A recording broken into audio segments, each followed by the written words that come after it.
चल, एक और तरीका रहता है बेटा कंसंट्रेशन फाइंड आउट करने का। मोल फ्रैक्शन हम लोगों ने लास्ट क्लास में पढ़ा था। मोलैलिटी से मोल फ्रैक्शन कैसे कैलकुलेट कर सकते हैं, मोल फ्रैक्शन से मोलैलिटी कैसे कैलकुलेट करेंगे, किसी को कोई आइडिया है, याद है? कैसे याद है बताओ, बोलो बोल। हाँ हाँ हाँ हाँ हाँ, और मोलर मास ऑफ सॉल्वेंट। देखो मेरे को कुछ नहीं आता, कुछ नहीं आता मतलब मेरे को याद नहीं है क्या है, लेकिन मैं निकालूंगा अभी। कैसे? मेरे को मोलैलिटी और मोल फ्रैक्शन में समझना है। तुम आई थी लास्ट क्लास? हाँ, समझ में आया था? तो मोलैलिटी इज इक्वल टू क्या होता है बेटा?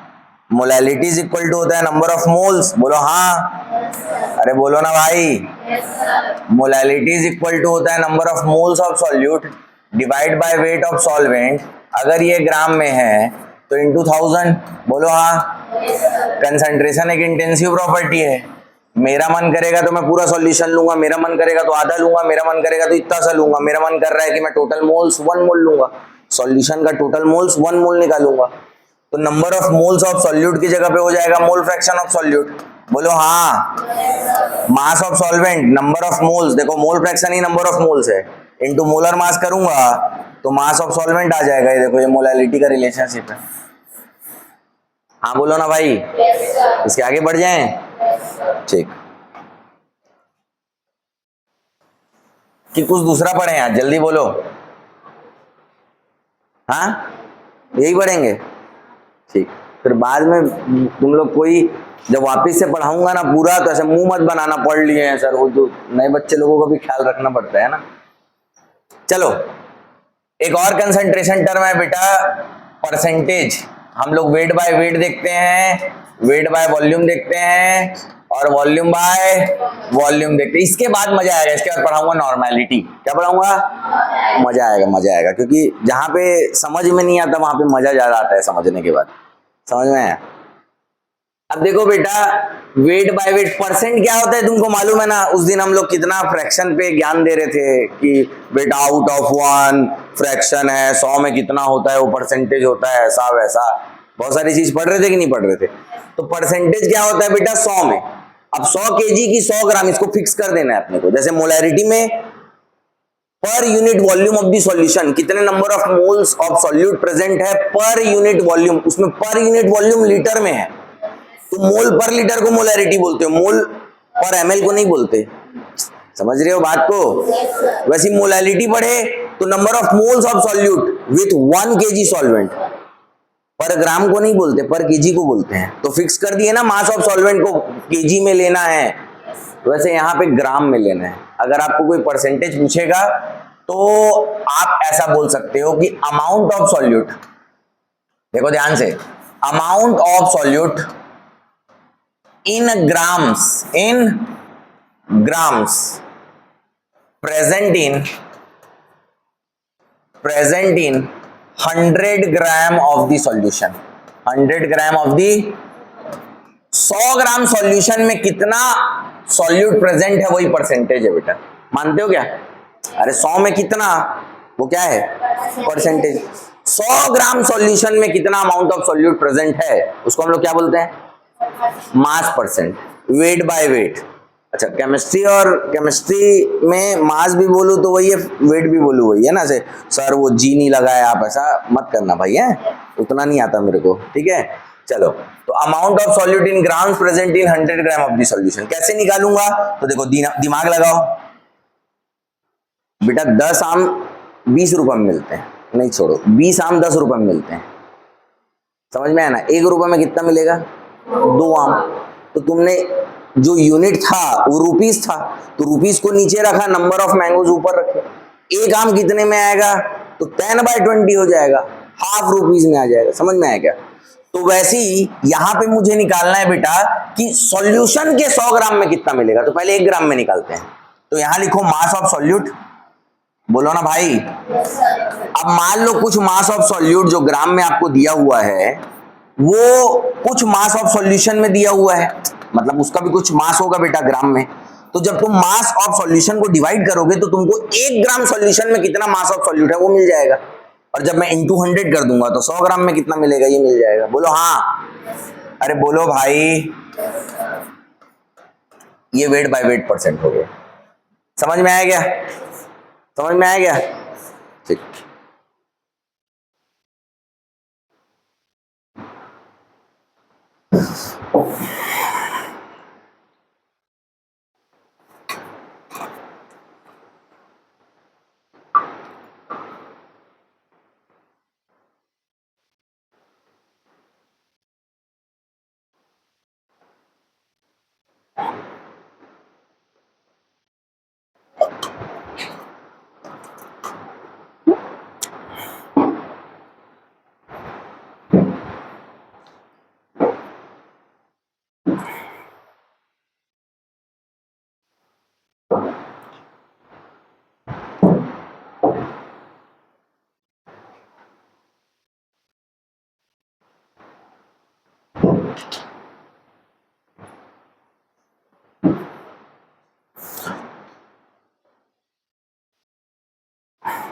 क्वेश्चन दिया है एक, क्वेश्चन बनाओगे ना। 4 gram solute is present in 20 gram solution, calculate weight by weight percent. कोई भी सॉल्यूशन, अरे रुको ना, सॉल्यूशन नहीं बनाएगा कोई भी, ठीक है? हाँ, सॉल्यूशन नहीं बनाएगा। देखो समझ में आया? देखो मैं ऐसा सोचा, मैं क्या सोचूंगा, मेरे को कुछ नहीं आता है, मेरे को पता है कि देखो 4 gram weight by weight percent किसको बोलते हैं? Amount of solute in 100 gram of the solution. 4 gram solute 20 ग्राम में है, बोलो हाँ। तो 1 ग्राम में कितना सॉल्यूट होगा? 4 बाय 20 ग्राम। अरे बोलो ना भाई, तो 100 ग्राम में कितना होगा? 4 बाय 20 इंटू 100। 4 क्या है? Amount of solute, amount of solute, mass of solute. 20 क्या है? Amount of solution, mass of solution, into 100, into 100। वही तो कर रहे हो ना, दिमाग से बनाओ चाहे रट के बनाओ। समझ में आया क्या? 10 बार ऐसी बार सोचोगे तो ऑटोमेटिक ऐसे छपा हुआ रहेगा, फिर इतना नहीं सोचोगे, फिर सीधा यही सोचोगे। समझ में आया? कितना आ जाएगा बेटा? ये 1/5 और ये 20, कितना हो गया? 20%। ठीक है?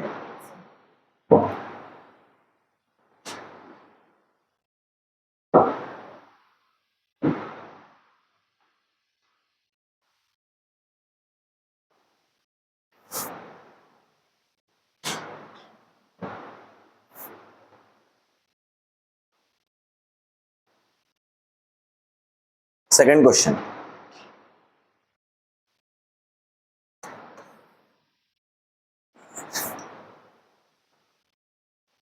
%25 NaOH, 25% NaOH is present in 25% NaOH is present in 25% NaOH is present in 200 gram of the solution.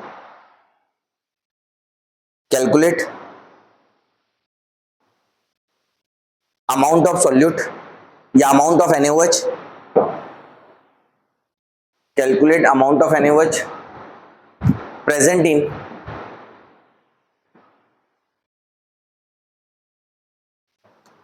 50 gram of the solution.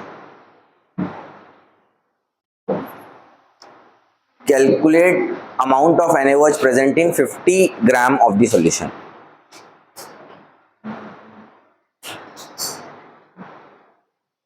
अरे भाई 200 ग्राम में, अरे कहीं का भी 25% है, सॉल्यूशन में 25% NaOH है, 50 ग्राम में निकालना है फिर।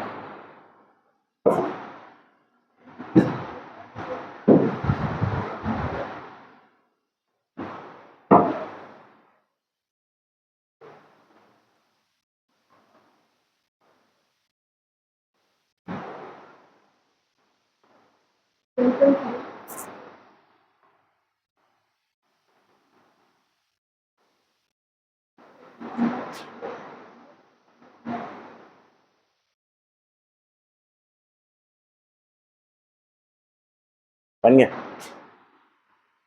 12.5 ना बेटा, नहीं बना क्या? हाँ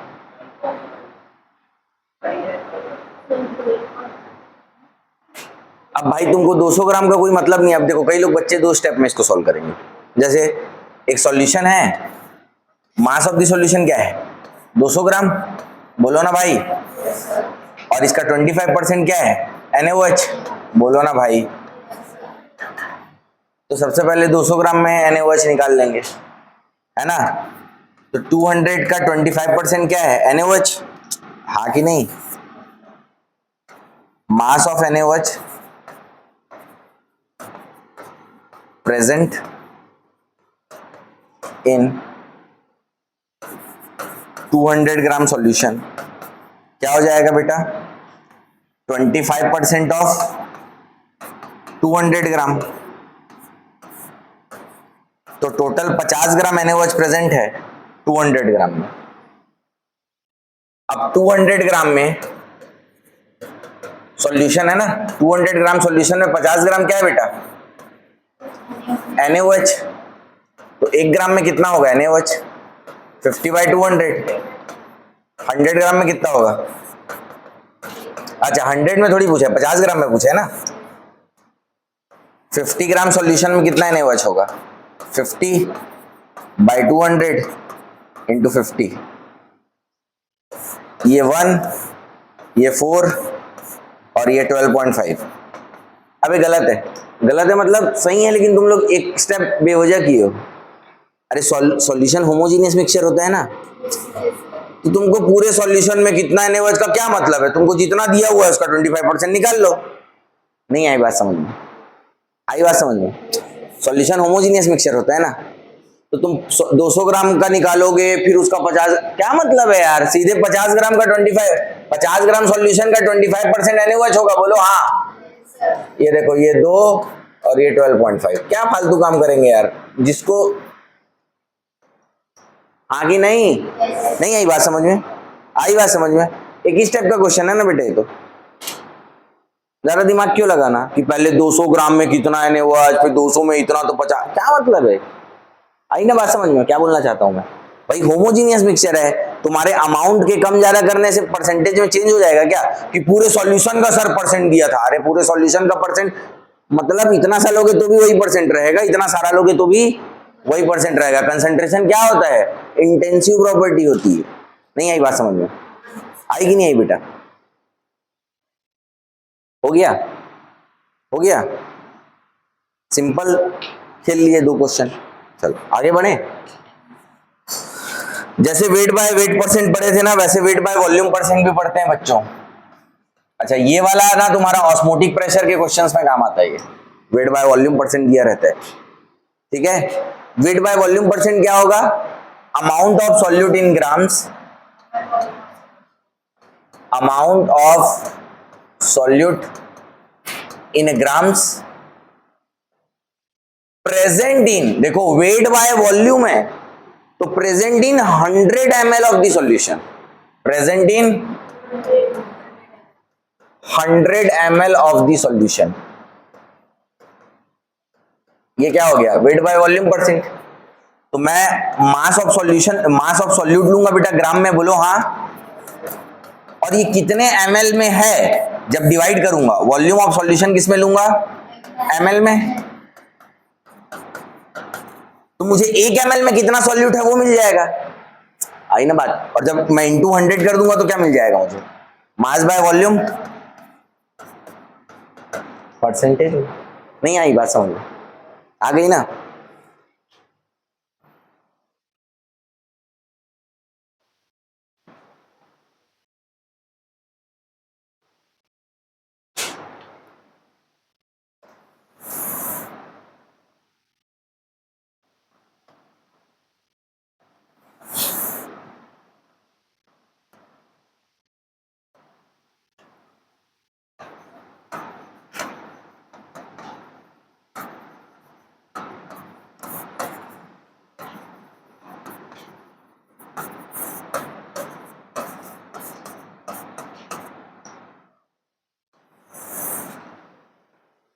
तुम लोगों को ऑस्मोटिक प्रेशर में क्या चाहिए रहता है? Molarity of the solution. तुम ऑस्मोटिक प्रेशर कैसे निकालोगे बेटा? Pi is equal to C I T और ये वांटो फैक्टर आई। जिसको नहीं आता परेशान मत हो, पढ़ेंगे तब आ जाएगा, ठीक है। लेकिन थोड़ा मोड़ा ये तो पता है कि pi is equal to C I T और यहाँ पे सी क्या होता है। अब तुमको अगर किसी सॉल्यूशन का ऑस्मोटिक प्रेशर निकालना है तो तुमको चाहिए क्या? लेकिन दिया है वेट बाय वॉल्यूम परसेंट, तो तुमको क्या करना पड़ेगा? उस वेट बाय वॉल्यूम को उठा के किसमें चेंज करना पड़ेगा? मोलैरिटी में। कैसे करेंगे? अब तो ये तुम खुद भी कर सकते हो बेटा, मेरी कोई जरूरत नहीं है तुम लोगों को। है क्या जरूरत? नहीं है।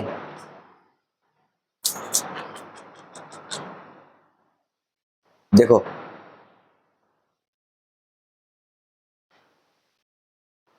देखो जरूरत नहीं है। देखो मोलैरिटी क्या होता है बेटा? Number of moles of solute, volume of solution. अगर वॉल्यूम ऑफ सॉल्यूशन ml में है, वैसे लीटर में रहता है, लेकिन ml में है तो इसको लीटर में चेंज करना पड़ेगा, इंटू 1000 कर देते हैं। मानते हो कि नहीं मानते हो बताओ? इसको और थोड़ा सा और मतलब सिंपल करो। Number of moles of solute कैसे निकलेगा? Weight by molar mass of solute. बोलो हाँ। और जो बचा है उसको वैसे का वैसा लिख दो, ठीक है क्या? ऊपर ध्यान देना और नीचे ध्यान देना, ठीक है। अब मेरे को ना बेटा ये जो 1000 है ना, इसको मैं 100 इंटू 10 लिख सकता हूं क्या? बताना, लिख सकता हूं कि नहीं लिख सकता हूं?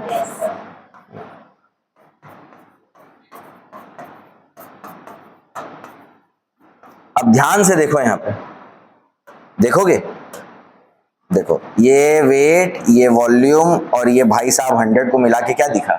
ये दिखा कि नहीं दिखा? बराबर। ये इतना तो वेट बाय वॉल्यूम परसेंट है, बोलो हाँ। तो ये दिया रहेगा, तो इंटू 10 करना, इंटू 10 करना और molar mass of solute divide कर देना, तो क्या आ जाएगा? मोलैरिटी आ जाएगा। जब ये दिया रहेगा तो मोलैरिटी मिल जाएगा, मोलैरिटी भी। समझ में आया क्या? लिखो, फिर क्वेश्चन बना के इसको प्रूफ करके देखेंगे हाँ सही सोच रहे हैं कि नहीं सोच रहे हैं, है कि नहीं? भाई दिमाग में बैठाना भी तो पड़ता है ना बेटा, कि नहीं बैठाना पड़ता है? बोलो।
समझ में आया ना बेटा कि फास्ट हो गया यार? हैं? किसी के ऊपर से जा रहा है क्या? क्या क्या बोल रहे हैं पता नहीं, समझ में नहीं आ रहा है, फालतू चीज पढ़ा रहे हैं। हाँ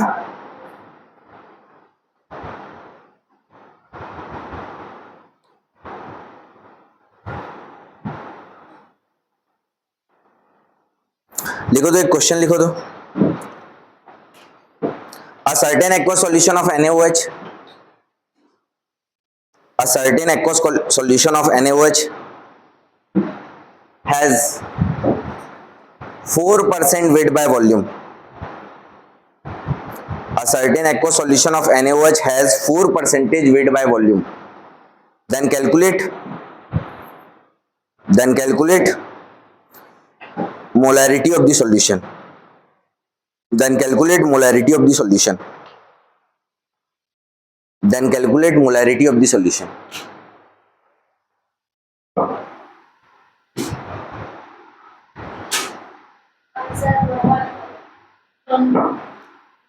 अरे जब बेटा लिख ली क्वेश्चन, लिख ली ना, समझ में आया? बनेगा कि नहीं बनेगा बता? चल बना, तू पहले बनाओ। आ गया? बिना बनाए 1 बोल रही है तू। अरे गजब, छा गए गुरु।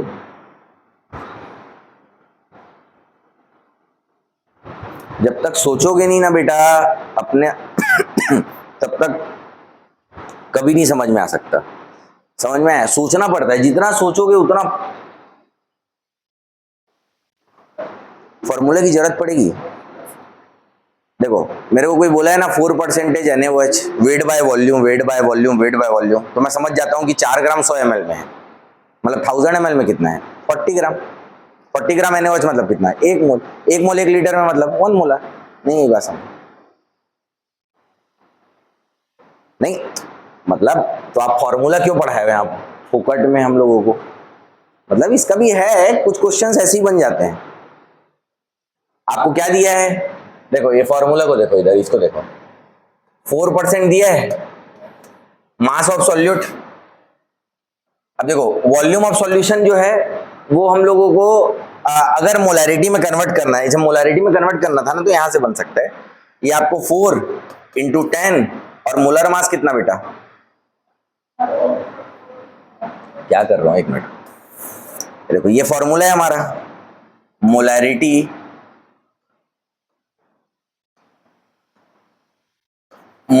Is equal to weight by volume percent into 10 by molar mass of solute.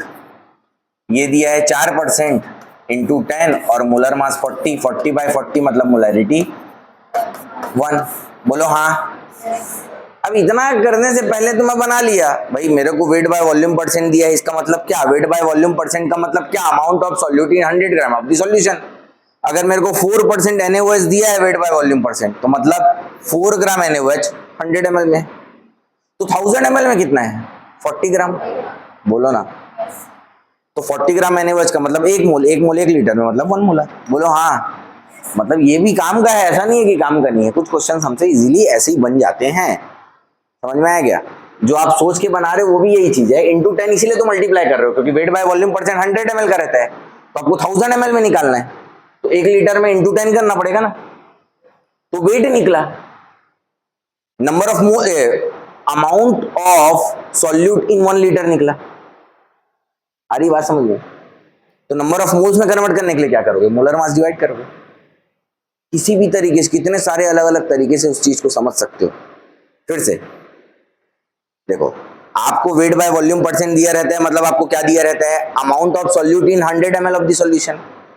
और मोलैरिटी क्या होता है? Number of moles in 1000 ml होता है ना। तो अगर आपको वेट बाय वॉल्यूम परसेंट दिया है मतलब 100 ml के लिए दिया है, तो आप एक काम करो, 1000 ml में कितना होगा? आप वो जो वेट बाय वॉल्यूम परसेंट दिया है इंटू 10 करोगे, तो amount of solute, mass of solute in gram निकला ना 1000 ml में, नंबर ऑफ मोल्स कैसे निकालोगे? Divide by molar mass of solute. समझ में आया? कैसे भी घूम के पहुंचो, बार बार अलग अलग क्वेश्चन लगा के एक बार सेट हुआ दिमाग में, मतलब काम हमारा हो गया। आई बेटा बात समझ में? ये हो गया, ठीक है। चलो आगे देखो, तीसरा वॉल्यूम बाय वॉल्यूम परसेंट बेटा।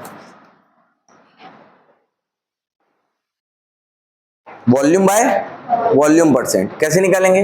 देखो ये क्या होता है? Volume of solute in ml present in, तुम ही लोग पढ़ा दो मेरे को, सब तो आता है तुम लोगों को।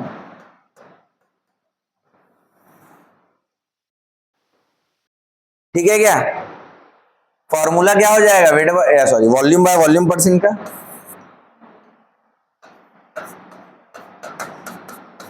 Volume of solute in litre, बोलो हाँ गधों, ml में।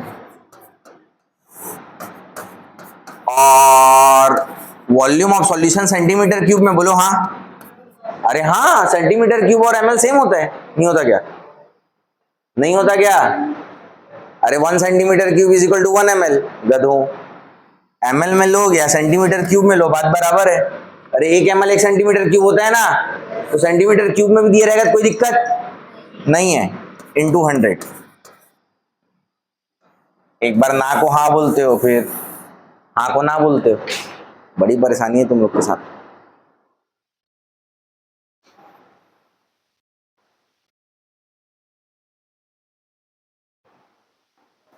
हो गया क्या?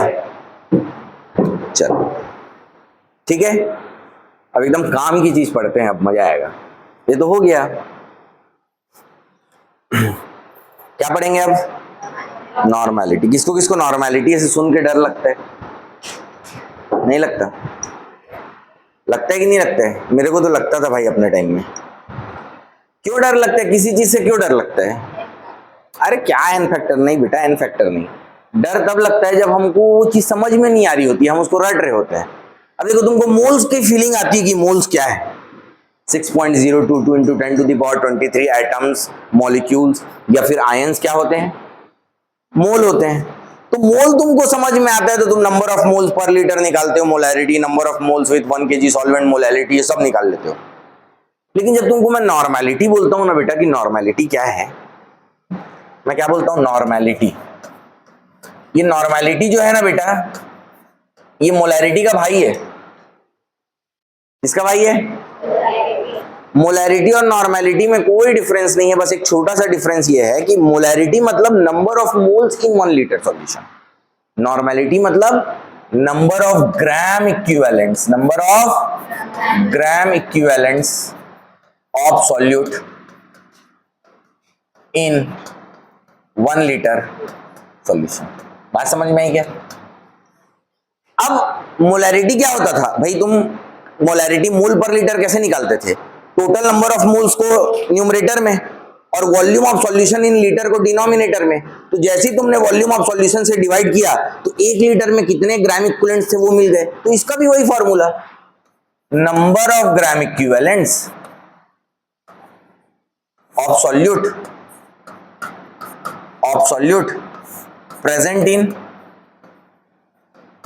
प्रेजेंट इन सॉल्यूशन, या इसको total number of gram equivalents कर लो और डिवाइड बाय क्या करोगे बेटा? Volume of solution in litre. बोलो ना भाई, जैसे मोल पर लीटर मोलैरिटी कैसे निकालते थे? ऊपर नंबर ऑफ मोल्स, नीचे volume of solution, volume of solution से डिवाइड किए तो number of moles per litre मिल गया। वैसे ऊपर रखे total number of gram equivalents, नीचे लिखे वॉल्यूम ऑफ सॉल्यूशन, जब वॉल्यूम ऑफ सॉल्यूशन डिवाइड किए तो number of gram equivalents per litre मिल गया। बोलो हाँ। यहां पे डरने की बात ही नहीं है। प्रॉब्लम तो ये है कि सर ये नंबर ऑफ ग्राम इक्विवेलेंट क्या होता है? चलो नॉर्मैलिटी फिर भी आप समझाए तो समझ में आ गया। ये नंबर ऑफ ग्राम इक्विवेलेंट ये क्या चीज है? ये क्या चीज है? ये क्या फालतू चीज है जिसको मोल से काम चल जा रहा था हर जगह, ये आप क्यों लेके आए? नंबर ऑफ ग्राम इक्विवेलेंट्स क्यों लेके आए? ये है क्या चीज? मोल्स तो समझ गए, जैसे 12 डजन होता है भाई, कोई भी 12 नंबर 1 डजन हो गया, वैसे 6.022 इंटू 10 टू दी पावर 23 मोल हो गया। लेकिन इसका ऐसा कुछ नहीं है, ये कुछ अलग ही चीज है। इसमें क्या वैलेंसी फैक्टर आता है, पता नहीं क्या क्या आता है कि नहीं आता है। ये ग्राम इक्विवेलेंट क्या होता है सर? पूछो ना, तब तो बताऊंगा। बेटा देखो, एक बार ना इसको पूरा पढ़ते हैं, फिर ग्राम इक्विवेलेंट्स को अपन समझेंगे। एक बार थ्योरेटिकल पूरा समझ लेते हैं कैसे निकालते हैं, फिर समझेंगे कि क्या होता है। क्योंकि तुम लोगों को क्या करना है ये बताओ, ये बहुत इजी लगता है। वो चीज क्या है ना, यहाँ पे तुम लोग अरे रहने दो भाई, ऊपर से जा रहे हैं। आई बात समझ में? आई क्या? तो अगर हमसे कोई पूछेगा कि नॉर्मैलिटी कैसे, नॉर्मैलिटी कैलकुलेट करने बोलेगा, तो हम क्या करेंगे? नंबर ऑफ ग्राम इक्विवेलेंट्स लेंगे, divide by volume of solution कर देंगे, तो number of gram equivalents per litre आ जाएगा। बोलो हाँ। ठीक है, ठीक है क्या? बोलो ना भाई। हाँ, अब सर वो तो निकाल लेंगे, लेकिन नंबर ऑफ ग्राम इक्विवेलेंट कैसे निकालें? तो देखो नंबर ऑफ ग्राम इक्विवेलेंट कैसे निकालोगे, नंबर ऑफ ग्राम इक्विवेलेंट्स कैसे निकालोगे, नंबर ऑफ मोल्स कैसे निकालते हैं? एक मोल का मास कितना होता है, वो मोलर मास है, weight by molar mass number of moles होता है। तो नंबर ऑफ ग्राम इक्विवेलेंट्स क्या होगा, वेट बाय एक ग्राम इक्विवेलेंट के मास को, एक ग्राम इक्विवेलेंट के मास को इक्विवेलेंट मास बोलते हैं। क्या बोलते हैं?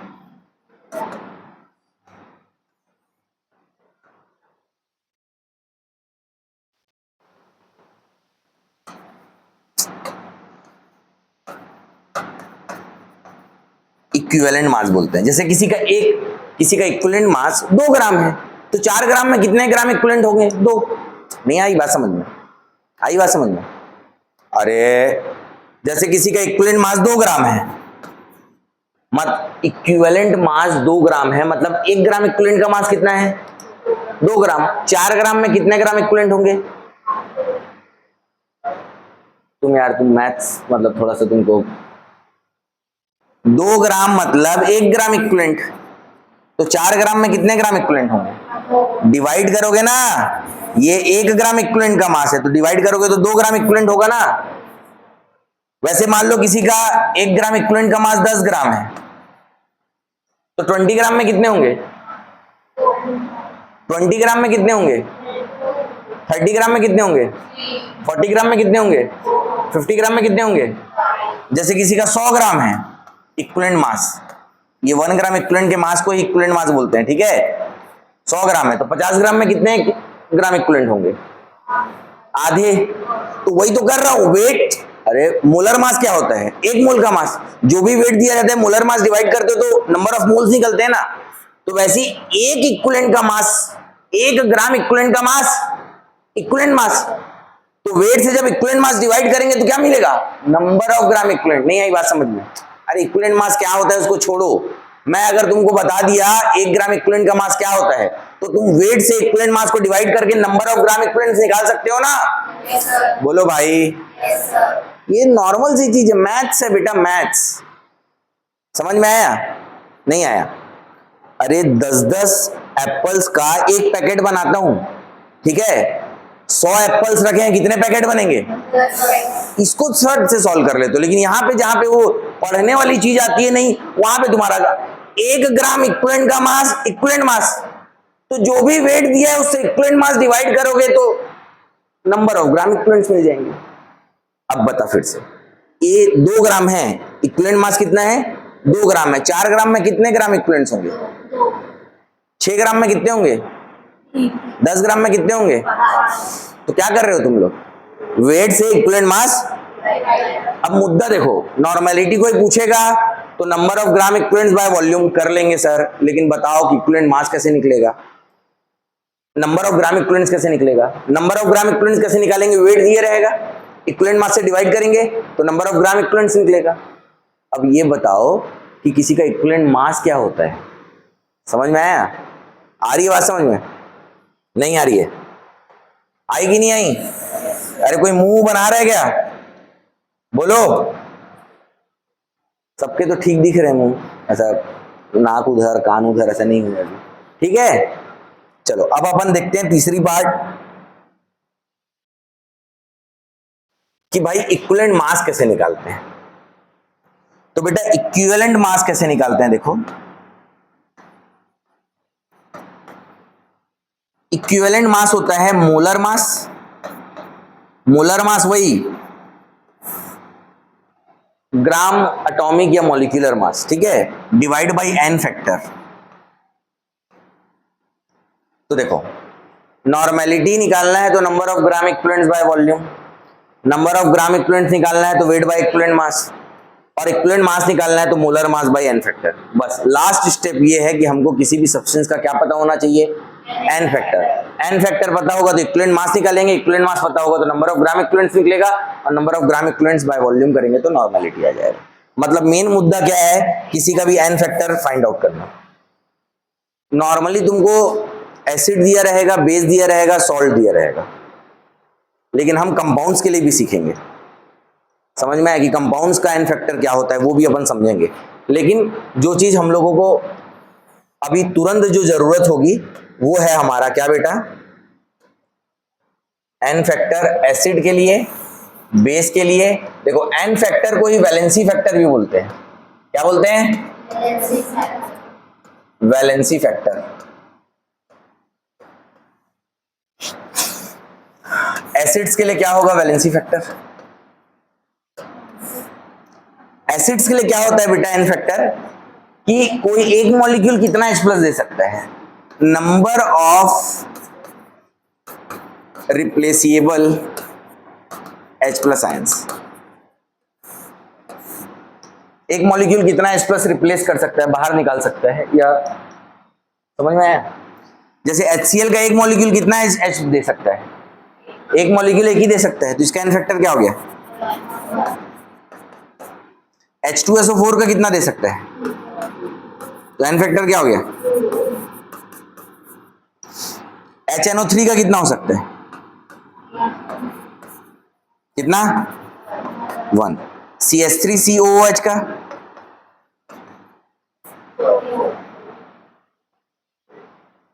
एक बात बताओ, तुम लोग अभी 11th अभी मतलब 10th का बोर्ड का एग्जाम आ गया ना, तो रिजल्ट आ गया कि नहीं है?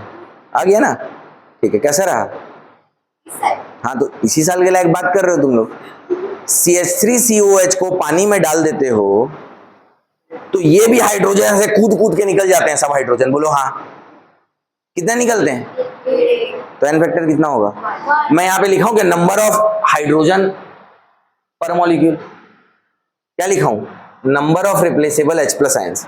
CH3COH को पानी में डालोगे तो CH3COO माइनस और H प्लस एक ही निकलता है, ठीक है। अभी ऑर्गेनिक की क्लास होगी ना, तो सर को और डिटेल में पूछना कि एक ही क्यों निकलता है, वहां तो और हाइड्रोजन है वो क्यों नहीं निकले, वो पूरा डिटेल में बताएंगे तुमको, ठीक है।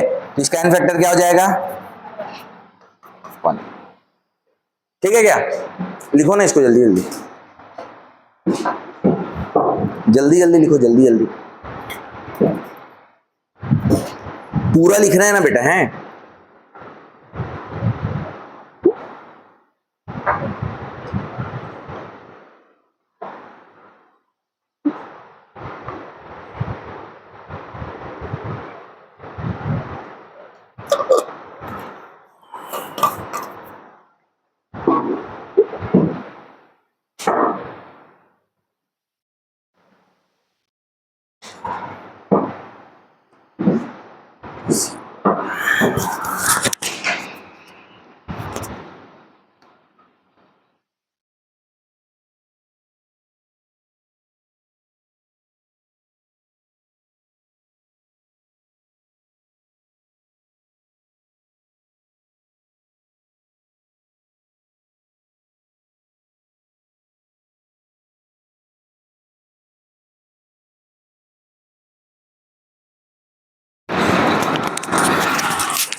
लिख लिए?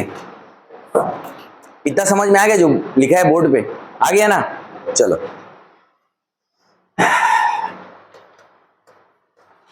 H3PO4 का एन फैक्टर कितना होगा?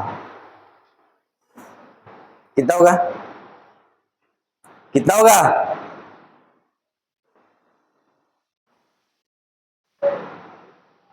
एन फैक्टर कितना होगा इसका? 3 है ना, 3 हाइड्रोजन। H2PO4 जल्दी बोलो, H3PO3 बोलो यार।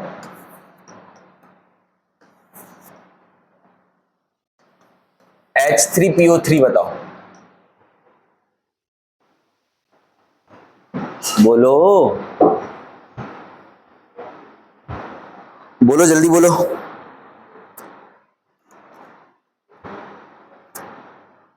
अरे बोलो ना, कितने एच दिख रहे हैं? 3, लेकिन एन फैक्टर होगा 2।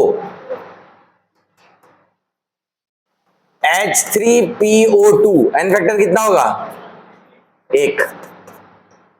कारण क्या है कि इसका एक मॉलिक्यूल 3 हाइड्रोजन रिलीज करता है, इसका एक मॉलिक्यूल 2 करता है और इसका 1 करता है, ठीक है। इसको सर से मत पूछना, इसको मैं ही बता देता हूं, ठीक है। देखो बेटा स्ट्रक्चर देखेंगे तो देखो ये ऐसा, ये ऑक्सो एसिड है ना, तो P और ये O, P और ये O हो गया। अब कितना बचा? 3 ऑक्सीजन 3 हाइड्रोजन बचा ना, तो ये OH, ये OH, ये OH, जो हाइड्रोजन ऑक्सीजन के साथ जुड़ा हुआ है ना बेटा, वो क्या हो जाता है? बाहर निकल जाता है, H+ आयन बन के बाहर निकल जाता है। यहां पे देखो इसका स्ट्रक्चर देखो, P डबल बॉन्ड O, देखो एक O और एक P गया, 3 हाइड्रोजन और 2 ऑक्सीजन बचा। इसका स्ट्रक्चर देखो,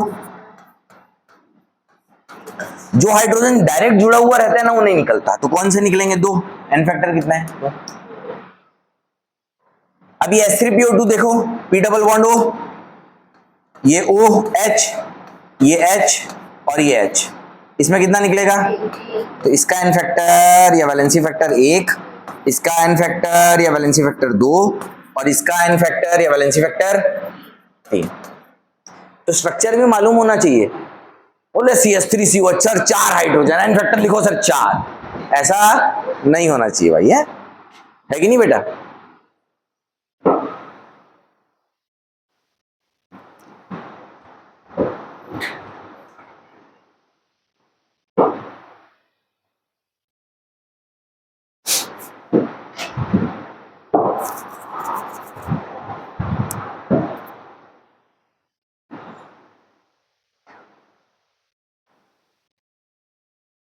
ठीक है, तो एसिड के लिए number of replaceable H+ ion से हम लोग एन फैक्टर निकालते हैं बेटा। ठीक है, अब बेस के लिए देखते हैं, जैसे इसमें कितने H+ आयन रिप्लेस हो सकते हैं, वैसे उसमें कितने OH- रिप्लेस हो सकते हैं। तो फॉर बेस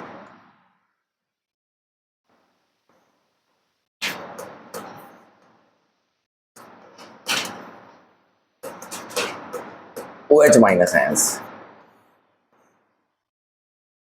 जैसे NaOH क्या हो जाएगा? हाँ, एक NaOH एक OH- देता है, एन फैक्टर।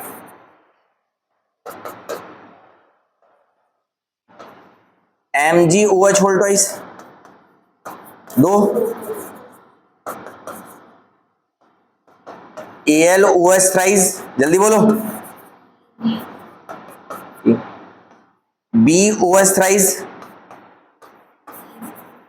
1। वो बेस है ही नहीं, वो एसिड है। ये जो है ना, ये बेस है ही नहीं बेटा, एसिड है। अरे एसिड और बेस कैसे पढ़ते हैं? एसिड वो है जो H+ देते हैं, बेस वो है जो है वो OH- देते हैं। ये आर्हेनियस थ्योरी, बहुत पुरानी थ्योरी। उसके बाद थ्योरी आई, वो क्या बोली कि H+ देने वाले एसिड है तो OH- एक्सेप्ट करने वाले भी एसिड है। समझ में आया क्या? OH- देने वाले क्या है? बेस है, तो H+ एक्सेप्ट करने वाले भी क्या है? बेस है। समझ में आया? उसके बाद आई लोन पेयर वाली कहानी, लेकिन यहां तक देखो, यहां पे ये एक्चुअल में ये क्या रहता है ना बेटा, ये BOH थ्राइस जो है ना, ये अपन इसको H3BO3 भी बोलते हैं। और ये इसलिए एसिड नहीं है कि H+ देता है, ये इसलिए बेस नहीं है कि OH- देगा, ये इसलिए एसिड है क्योंकि एक OH- एक्सेप्ट करता है और ये BH4- बनाता है, इसीलिए इसका एन फैक्टर क्या है? 1। आई बेटा बात समझ में? आई क्या?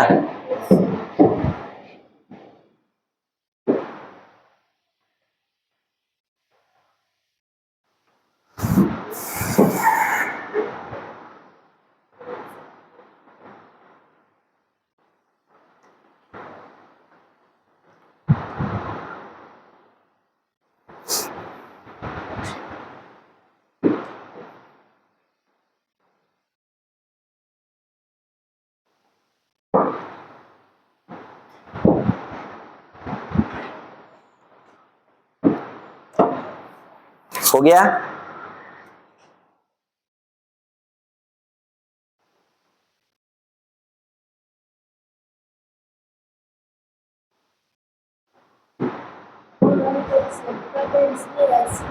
हाँ, OH- एक्सेप्ट किया इसलिए एसिड है, और एक किया इसलिए एन फैक्टर 1 है। 2 करता तो 2 होता, 3 करता तो 3 होता, 10 करता तो 10 होता। ठीक है क्या? बोलो, सॉल्व के लिए देखें, फास्ट तो नहीं हो रहा है ना। फॉर सॉल्ट्स एन फैक्टर किसके लिए निकालेंगे? सॉल्ट्स के लिए।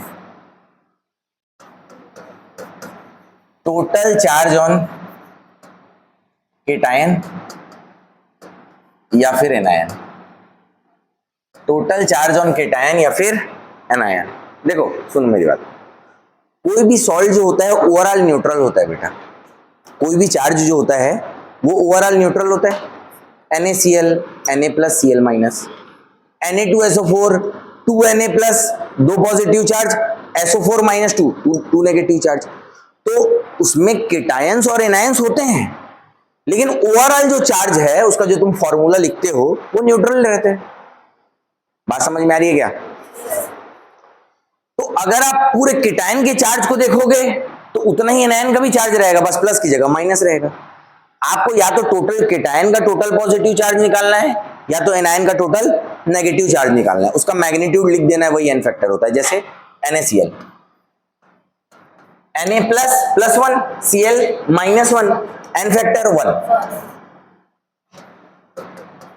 Na2SO4,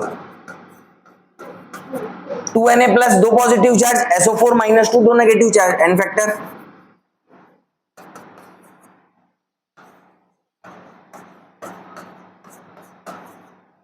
+2 +2 +2 +6 -3 -3 -6, n factor. आई बेटा बात समझ में? तो अभी तो हम लोग देख रहे हैं कि भाई करना क्या है। अभी अपने को कोई मतलब नहीं, अभी नहीं पता कि नंबर ऑफ ग्रामिक फ्लुएंट्स क्या होता है, कैसे करना है। अभी बस देख लिए कि हमको क्वेश्चन दिया रहेगा तो हमको क्या करना है। समझ में आया? क्वेश्चन दिया है तो हमको क्या करना है वो हम लोगों ने देख लिया। एकदम बेसिक सी चीज है।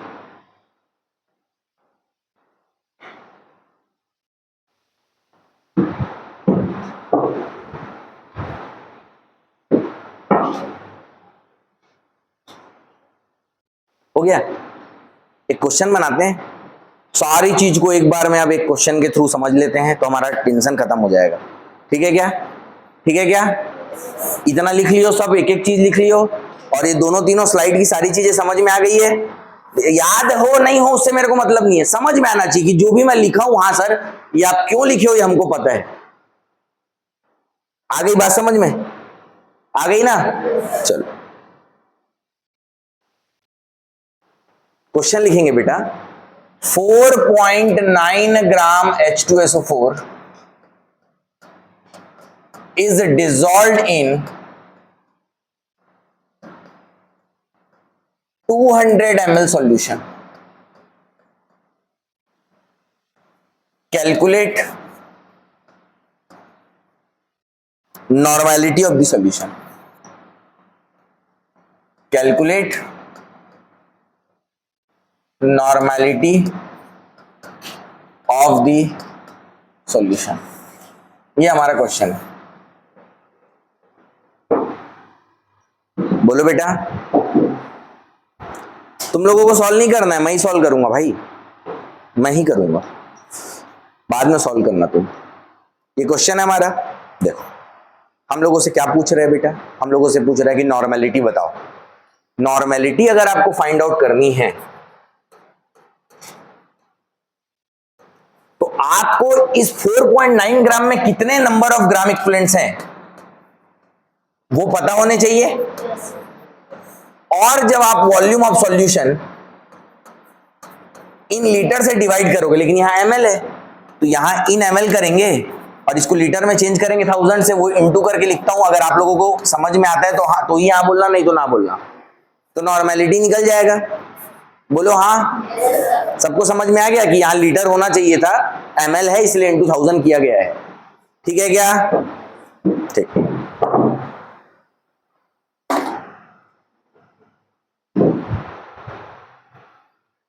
अब देखो ये नंबर ऑफ ग्राम इक्विवेलेंट्स कैसे निकलेंगे। अच्छा, अब मेरे को यहां सब चीज दिया हुआ है लेकिन मेरे को नंबर ऑफ ग्राम इक्विवेलेंट्स नहीं पता, तो मैं नंबर ऑफ ग्राम इक्विवेलेंट्स कैसे निकालूंगा बेटा? वेट जो भी दिया है उससे इक्विवेलेंट मास क्या करूंगा? डिवाइड कर दूंगा। इक्विवेलेंट मास का मतलब क्या होता है बेटा? अरे रुको तुम लोग, मास ऑफ 1 ग्राम, अरे समझ समझ के धीरे धीरे चलेंगे ना। 1 ग्राम इक्विवेलेंट के मास को इक्विवेलेंट मास बोलते हैं। 1 ग्राम इक्विवेलेंट, किसी भी सब्सटेंस के 1 ग्राम इक्विवेलेंट के मास को इक्विवेलेंट मास बोलते हैं। 1 ग्राम के, जो 1 ग्राम इक्विवेलेंट है उसके मास से जब डिवाइड करेंगे वेट को, तो हमको क्या मिलेगा बेटा? नंबर ऑफ ग्राम इक्विवेलेंट्स मिलेंगे। आ रही है बात समझ में? वही वो 2 ग्राम है, 4 ग्राम में 2 होगा, वही है। ठीक है, अब ये तो निकाल लेंगे सर, कोई दिक्कत नहीं है। लेकिन इक्विवेलेंट मास कैसे निकालते हैं? अब बोलो जो बोल रहे थे। Molar mass by N factor. और एन फैक्टर H2SO4 का कितना होगा बेटा? 2 होगा। अब एन फैक्टर अगर 2 होगा तो मोलर मास क्या होता है? H2SO4 का मोलर मास कितना होता है? 98। 2 हाइड्रोजन 1 सल्फर, 32 2 34, और ऑक्सीजन कितने? 4। 16 इंटू 4 64, 64 प्लस 34 4 4 8, और इधर 6 3 9, कितना हो जाएगा? 98 ग्राम मोलर मास होता है। वैलेंसी फैक्टर 2 होता है, तो इक्विवेलेंट मास कितना हो जाएगा? 49 ग्राम। ये जो इक्विवेलेंट मास है ये कितने ग्राम इक्विवेलेंट का होता है? 1 ग्राम। तो जब भी इक्विवेलेंट मास लिखोगे तो पर ग्राम इक्विवेलेंट लिखना। क्यों? 49 ग्राम पर इक्विवेलेंट, मतलब एक इक्विवेलेंट का है। जब एक इक्विवेलेंट का आपको पता चल गया तो 4.9 ग्राम में कितने इक्विवेलेंट होंगे? तो आप क्या करोगे? 49 ग्राम पर इक्विवेलेंट। एक इक्विवेलेंट का 49, तो 4.9 में कितना होगा? 0.1 ग्राम इक्विवेलेंट। बोलो हाँ। अरे सही बोल रहा हूं कि नहीं, कि गलत पढ़ा रहा हूं? एग्री कर रहे हो ना सब लोग?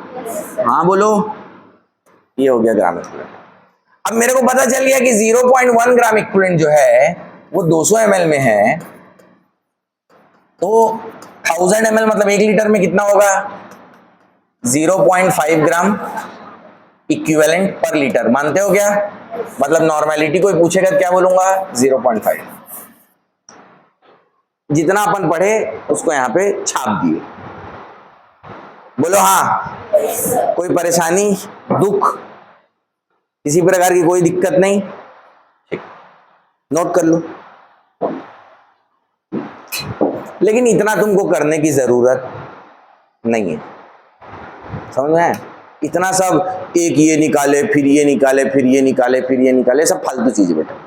अगर अपने को एन फैक्टर पता है तो अपन तुरंत नॉर्मेलिटी निकाल सकते हैं। कैसे? वो अभी ये देखेंगे, पहले इसको कंप्लीट करो। ठीक है,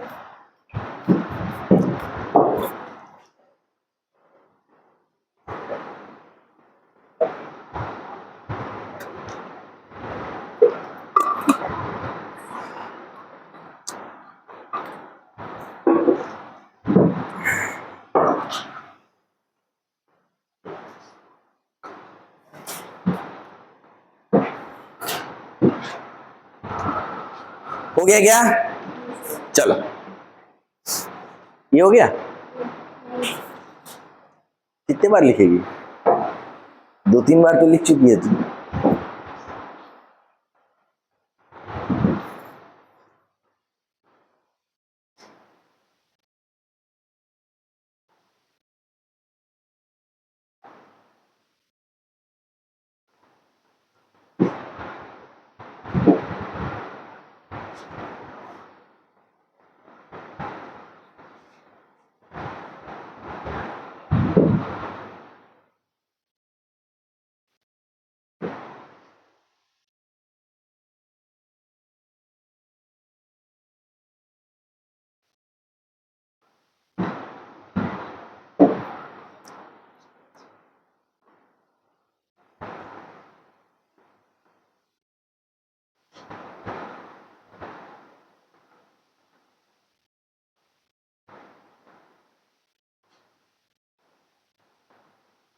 हो गया।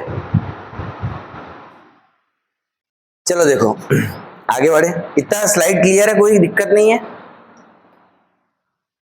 Relationship between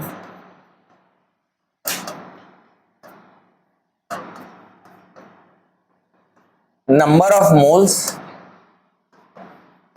and number of gram equivalents. Relationship between number of moles and number of gram equivalents.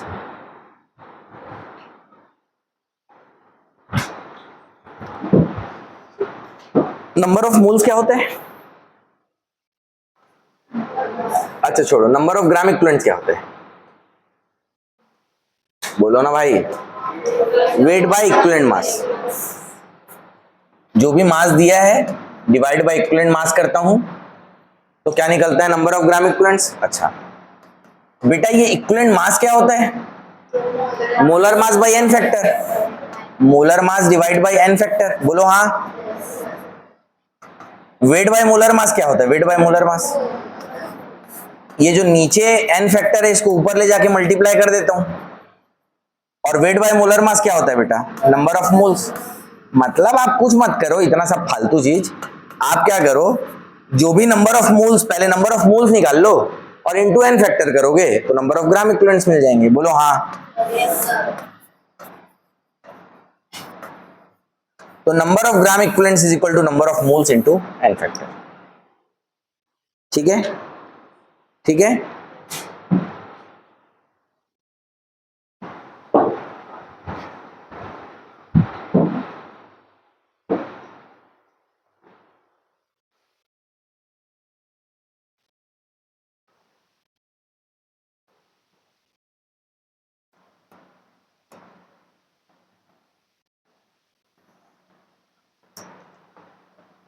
अब अगर मेरे को ये रिलेशनशिप समझ में आ गया तो ये भी आ जाएगा बेटा। क्या? देखो क्या बोल रहा हूं मैं, relationship between molarity and normality.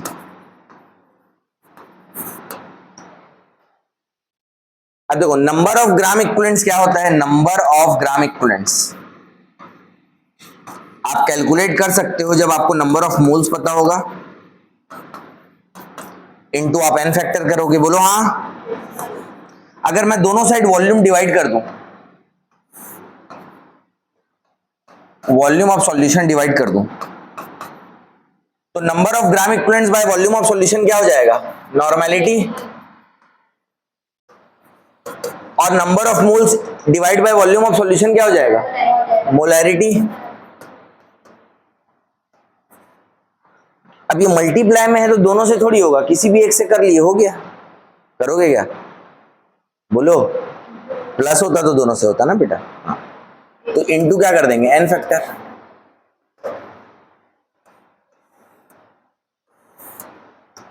ये रिलेशनशिप मिल गया, हाँ कि नहीं?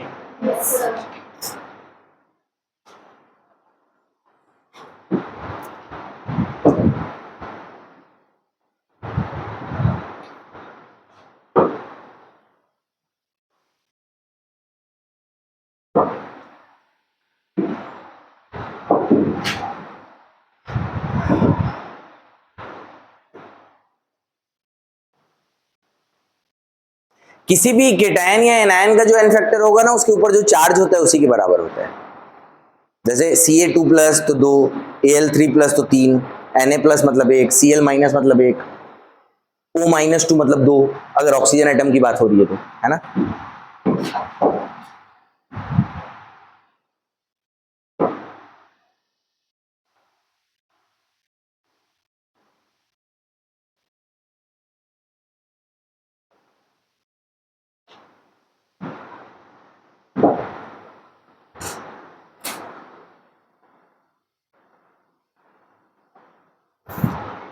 हो गया।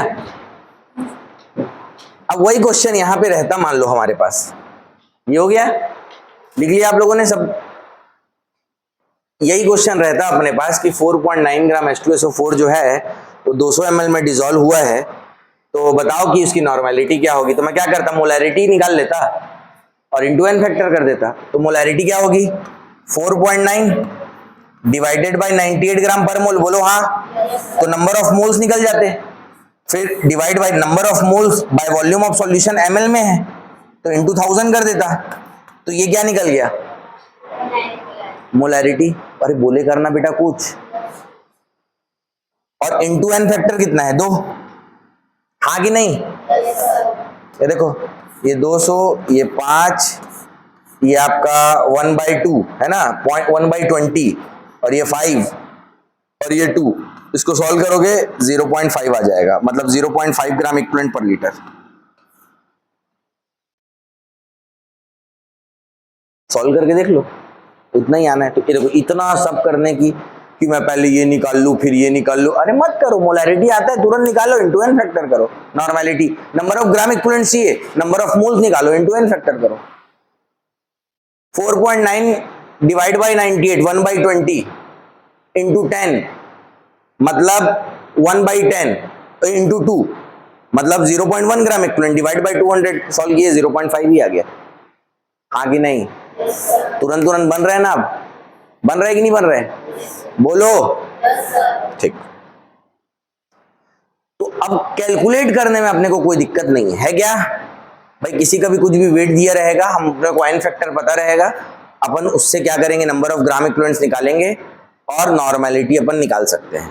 मोलैरिटी दिया रहेगा, मोलैरिटी निकालना आता है, इंटू एन फैक्टर करेंगे नॉर्मेलिटी, नंबर ऑफ मोल्स दिया रहेगा, into N factor number of gram equivalents, पूरी कहानी क्लियर है। लेकिन अभी एक चीज बची है कि सर ये नंबर ऑफ ग्राम इक्विवेलेंट क्या होता है, नंबर ऑफ ग्राम इक्विवेलेंट क्या होता है, ये इंपॉर्टेंट है बेटा, इसको समझना पड़ेगा। अब ये जो है ना बेटा, इसमें तुम लोगों को थोड़ा सा ना डीपली सोचना है रिएक्शंस को। किसको सोचना है? रिएक्शंस को डीपली सोचना है। समझ में आया? अब कैसे सोचोगे उसको समझो, और ये ग्राम इक्विवेलेंट क्या होता है उसको समझो।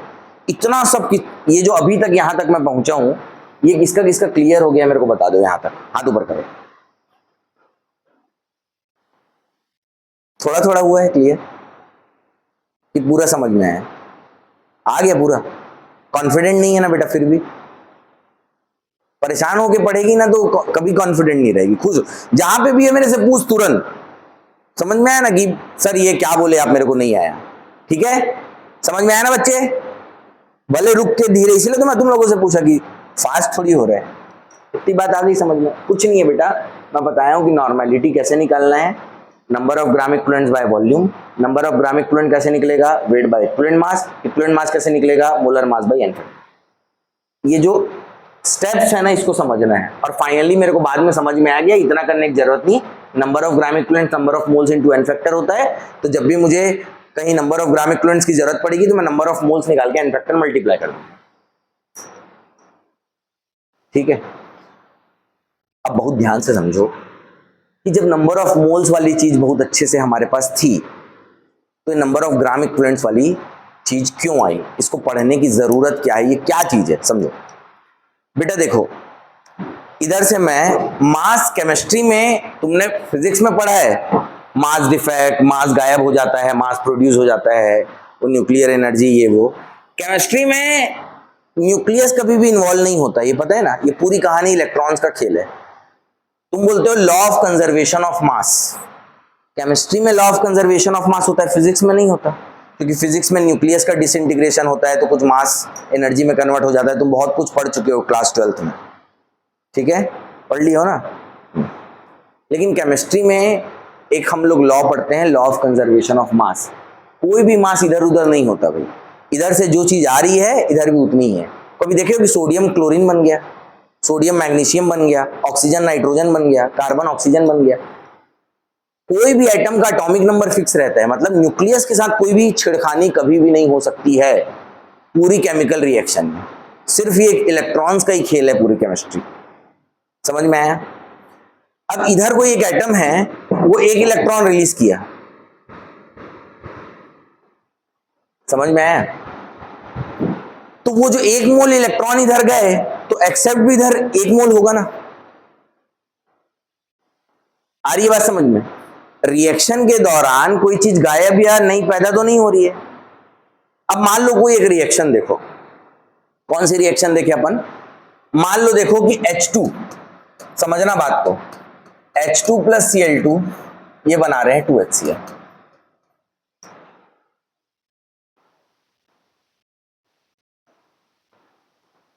हाइड्रोजन का एक एटम एक इलेक्ट्रॉन, अगर इसके मैं इसके मैं 1 मोल के बारे में बात करूं, हाइड्रोजन के 1 मोल के बारे में बात करूं, 1 मोल के बारे में बात करूं,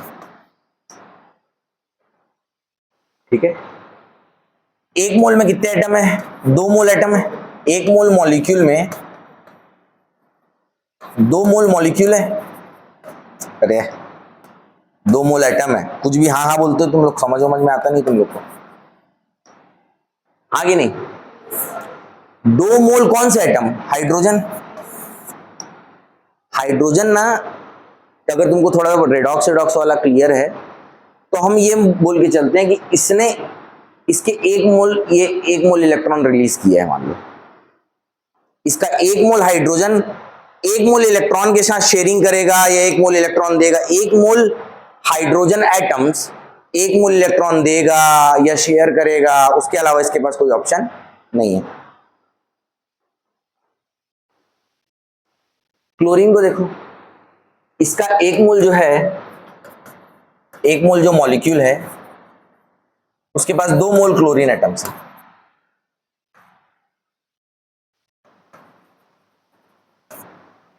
ये या तो 2 मोल या इसका 1 मोल जो क्लोरीन है वो 1 मोल इलेक्ट्रॉन या ले लेगा या तो शेयरिंग करेगा। समझ में आया क्या?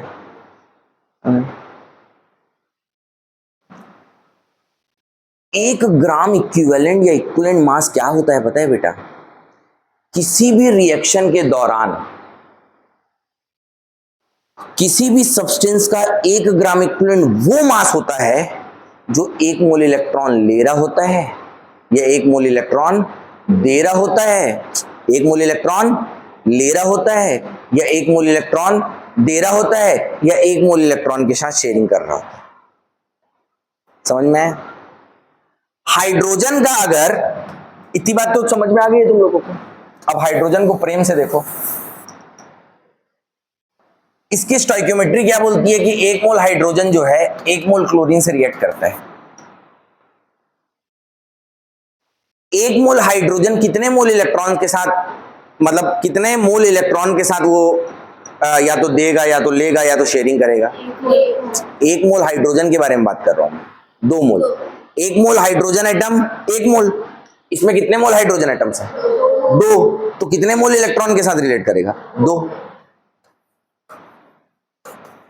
1 मोल का मास कितना होता है? 2 ग्राम। इसके 1 मोल का मास कितना होता है? 71 ग्राम। इसका 1 मोल कितने मोल के साथ इंटरेक्ट करेगा? 2 मोल।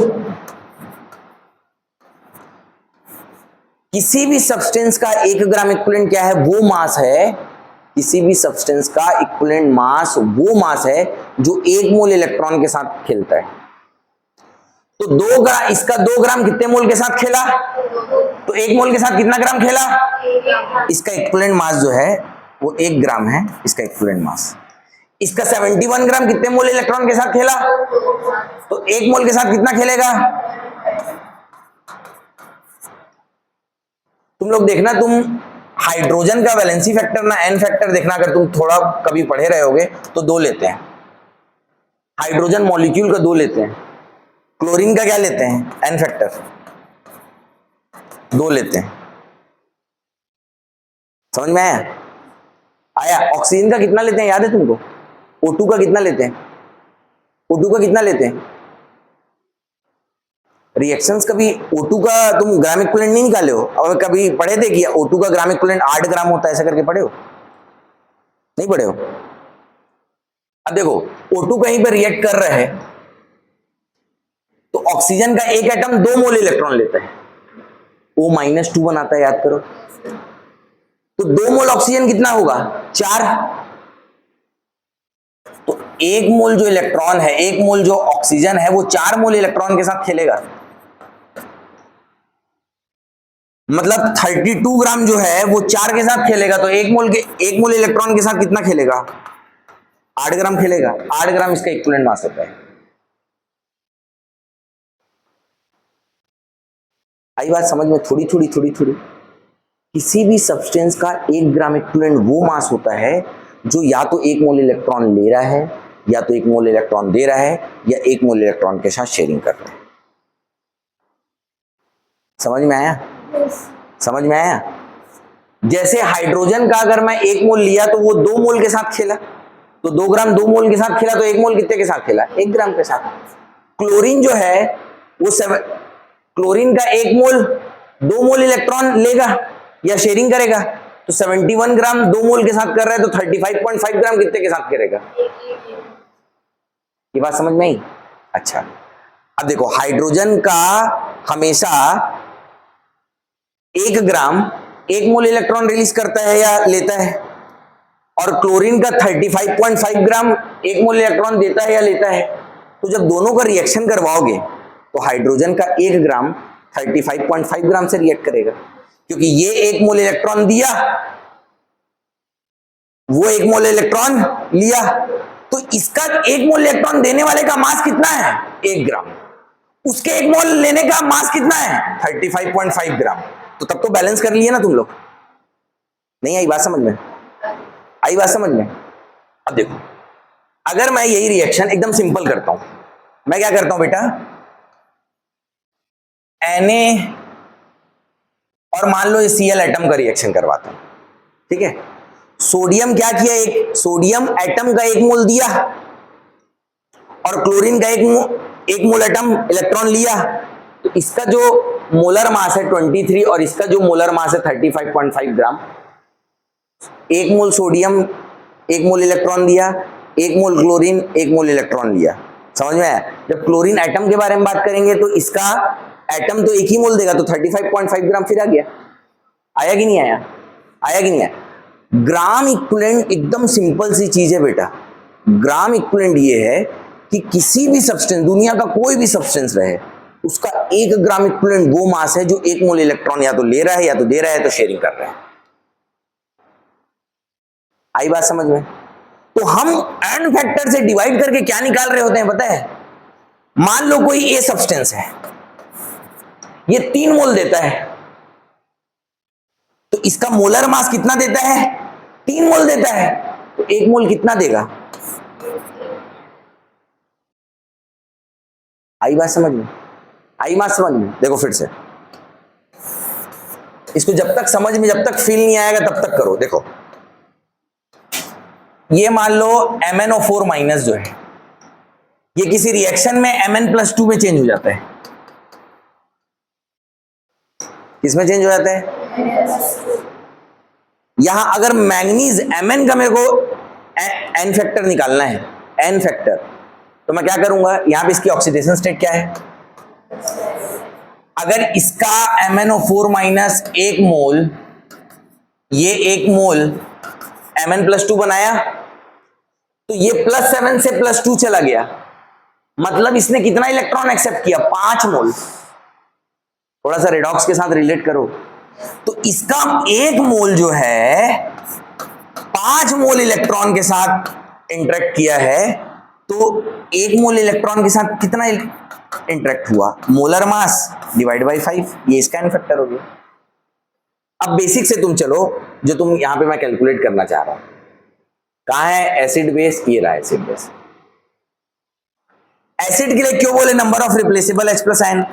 क्योंकि एक H+ मतलब 1 मोल इलेक्ट्रॉन, अगर H+2 होता तो फिर हम लोग नहीं करते, फिर डिवाइड बाई 2 करना पड़ता, क्योंकि H+ है तो एक H+ आयन के पास 1 इलेक्ट्रॉन की कमी, 1 मोल के पास 1 मोल इलेक्ट्रॉन की कमी। बात समझ में आई? तो जितना H+ रिप्लेस हो रहा है उतने मोल इलेक्ट्रॉन उसमें इंटरेक्ट कर रहे हैं, तो इसीलिए हम लोग डिवाइड बाय एन फैक्टर ऐसा लेते हैं। आई बात समझ में बेटा?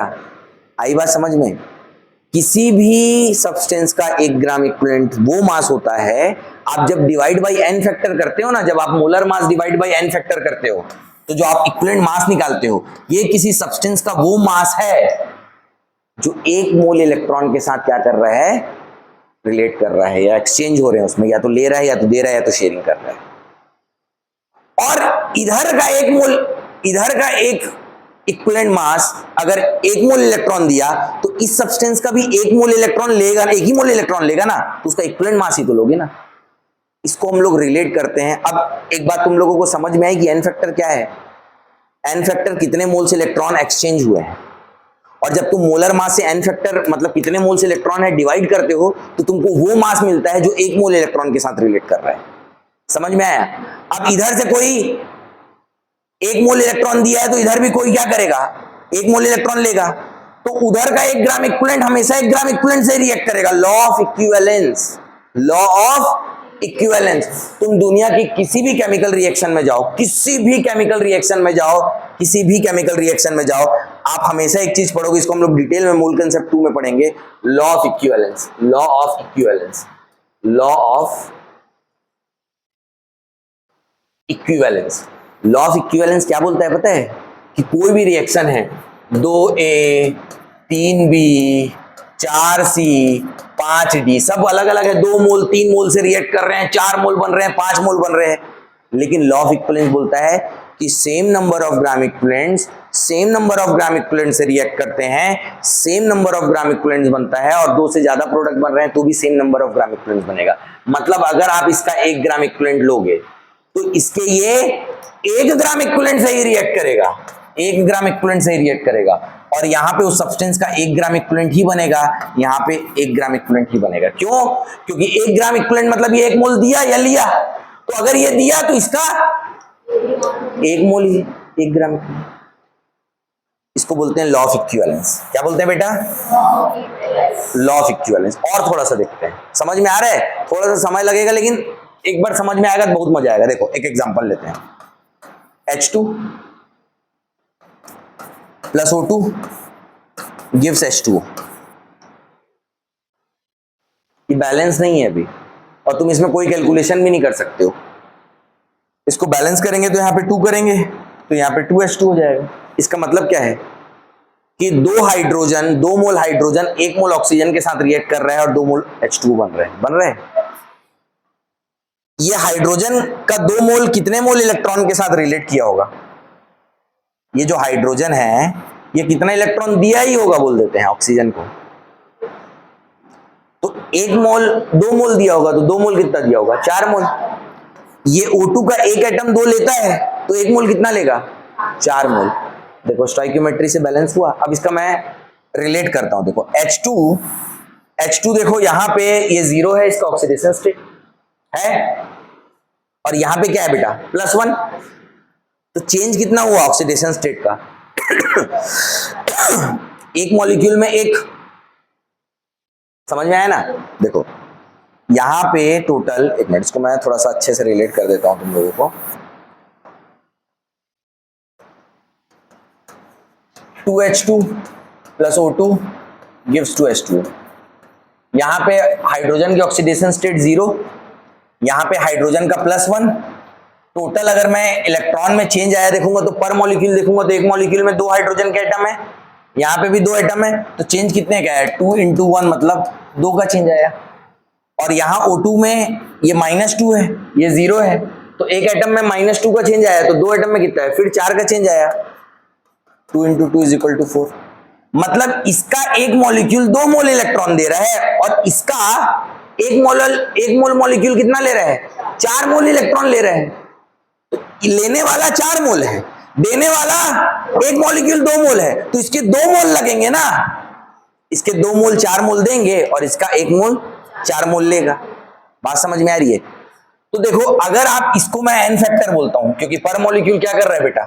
2, और इसका n फैक्टर कितना बोलूंगा बेटा? 4। अब देखो तुम नंबर ऑफ ग्राम इक्विवेलेंट कैसे निकालते हो? Number of moles into valency factor. Number of moles कितने हैं? 2 मोल।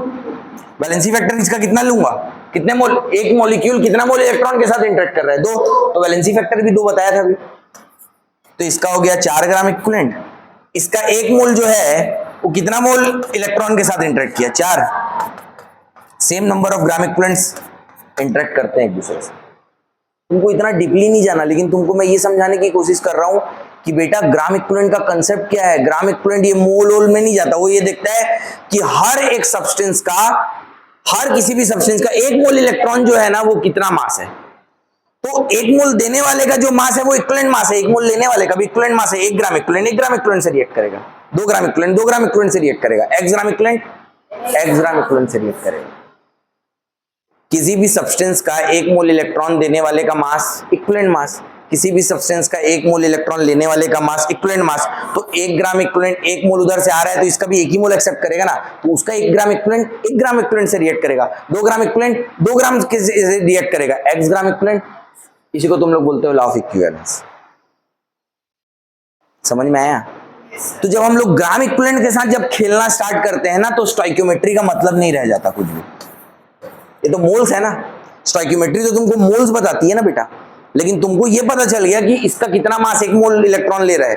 जैसे तुमको 4 मोल इलेक्ट्रॉन मिले, 4 ग्राम इक्विवेलेंट, 4 मोल इलेक्ट्रॉन के साथ कितना एक्सेप्ट करेगा, 4 ग्राम इक्विवेलेंट, रिलेट कर दो बस।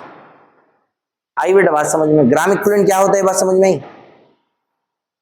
एक छोटी सी चीज और बताता हूं, ठीक है? देखो, जैसे ये A है, इसका कॉन्फ़िगरेशन ऐसा है कि ये 1 इलेक्ट्रॉन रिलीज करता है, मतलब जाहिर सी बात है कि ये A प्लस में चेंज होगा ना।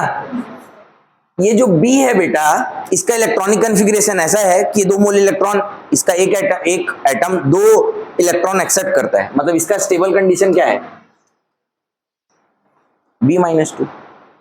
अच्छा, A का जो 1 मोल है वो 1 मोल इलेक्ट्रॉन देगा, मतलब इसका मोलर मास ही 1 मोल इलेक्ट्रॉन दे देगा।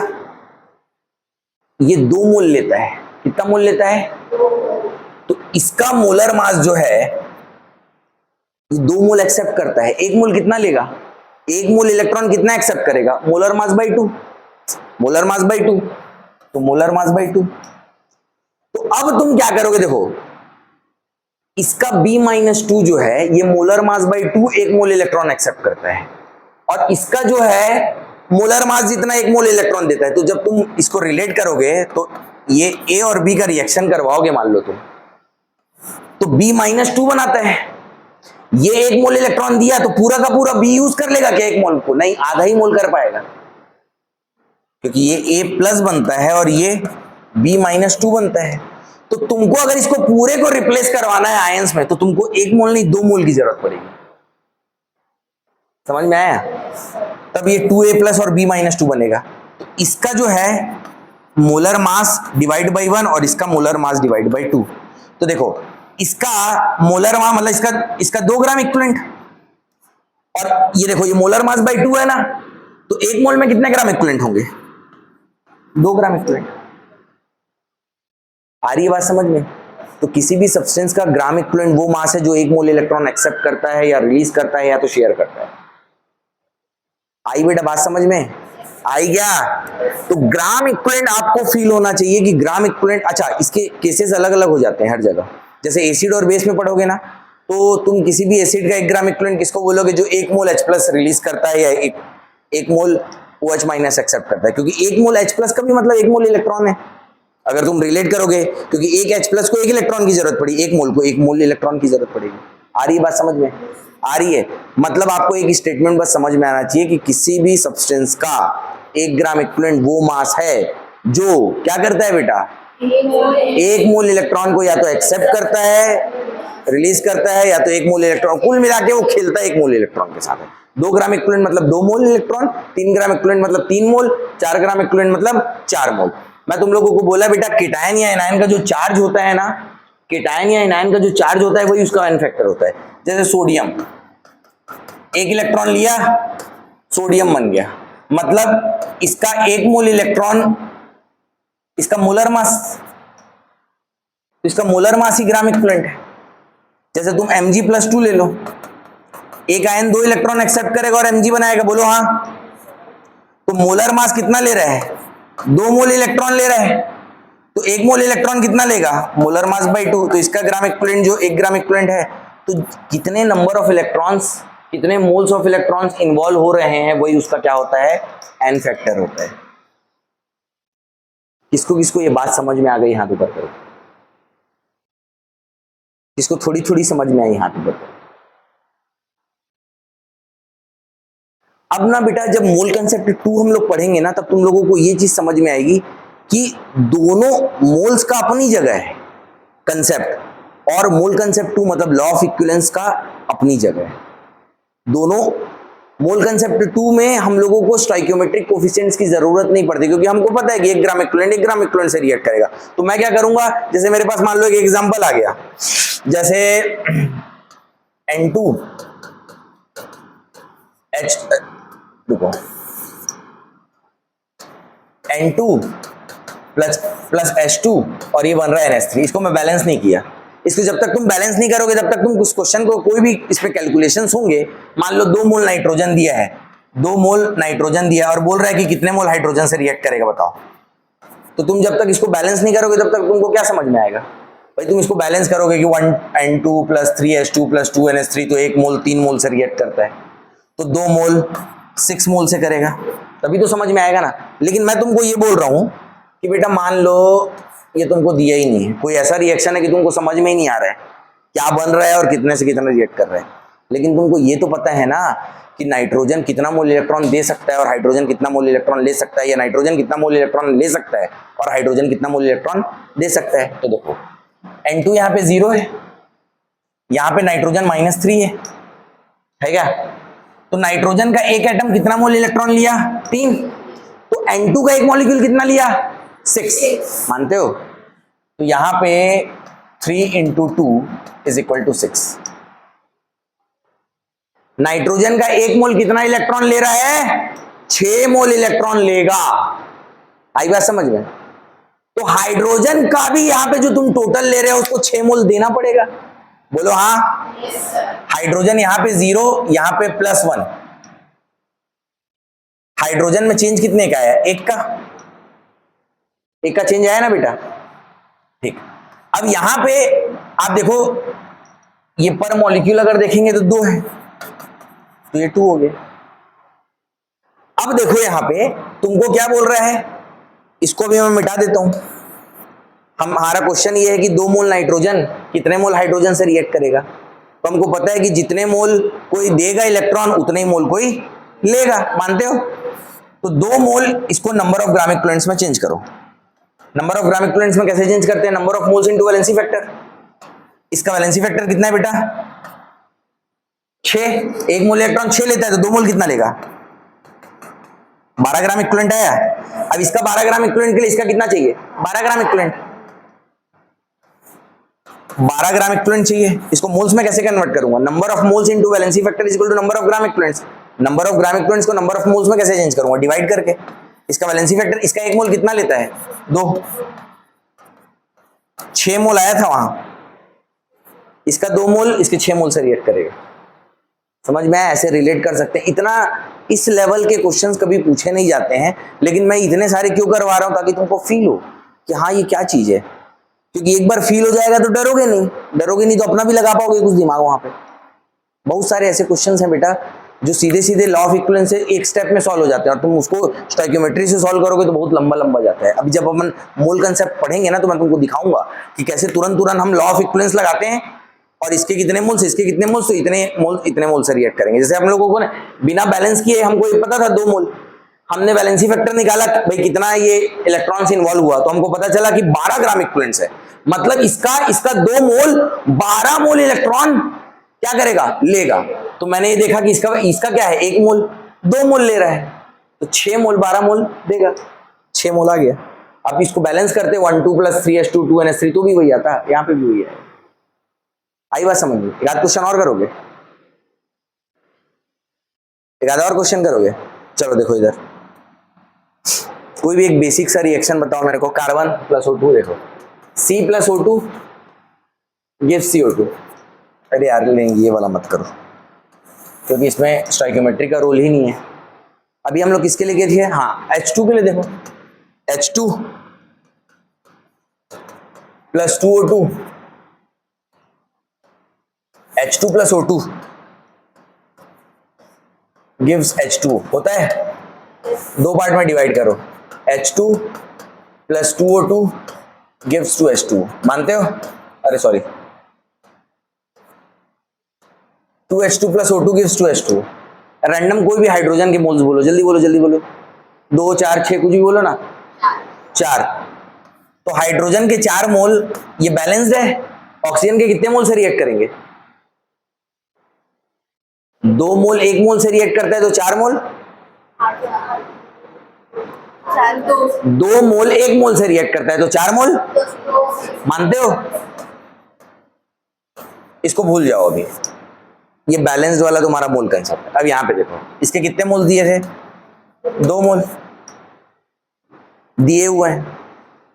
2 मोल से मेरे को कुछ समझ में नहीं आ रहा है, मैंने क्या किया, ये 0 है, ये +1 है, चेंज एक एटम में 1 का आया, 2 एटम में 2 का आया, मतलब 2 मतलब इसका 1 मोल, 2 मोल इलेक्ट्रॉन क्या कर रहे हैं? अच्छा 4 मोल था क्या?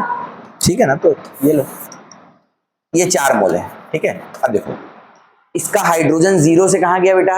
+1, तो एक एटम में 1 का चेंज आया, एक मॉलिक्यूल में कितना चेंज आया? एक मॉलिक्यूल में 2 मोल, मतलब इसका एक मॉलिक्यूल 2 मोल इलेक्ट्रॉन या फिर देता है या फिर लेता है या फिर शेयर करता है। तो मेरा वैलेंसी फैक्टर कितना हो गया इसका?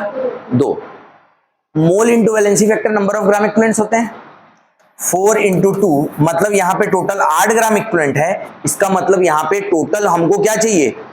8 मोल इलेक्ट्रॉन। इसका भी 8 मोल इलेक्ट्रॉन से जितना मास लेगा या देगा वही उसका, ठीक है। अगर 8 ग्राम इक्विवेलेंट इसका है तो इसका भी 8 ग्राम इक्विवेलेंट ही होगा। Number of moles into valency factor is equal to number of gram equivalents, मतलब number of gram equivalents divide by valency factor is equal to number of moles. ये 0 है और यहां पे -2 है, तो एक मॉलिक्यूल कितना लिया या दिया? 2 इंटू 2 मतलब 4 मोल, 8/4 मतलब 2। ये ग्राम इक्विवेलेंट था, ये वैलेंसी फैक्टर था, 2 मोल आया, यहां पे भी 2 मोल, यहां पे भी 2 मोल। स्टोइकोमेट्रिक कोएफिशिएंट की जरूरत पड़ी कि इतना मोल इतने से रिएक्ट करता है तो इतना मोल इतना बनाएगा, इतना मोल इतना, जरूरत ही नहीं है मेरे को, क्योंकि मेरे को पता है कि same number of gram equivalent से रिएक्ट करते हैं। क्यों? क्योंकि 1 ग्राम इक्विवेलेंट मतलब 1 मोल इलेक्ट्रॉन दे रहा है, तो 1 मोल को इलेक्ट्रॉन को लेने वाला मास ही 1 ग्राम इक्विवेलेंट होगा। आई बेटा बात समझ में? आई कि नहीं आई?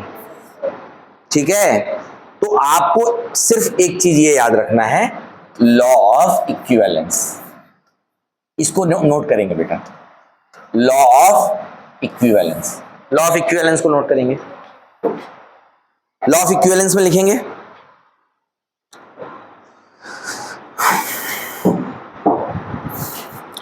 This law states that whenever any two substance this law states that whenever any two substance react with each other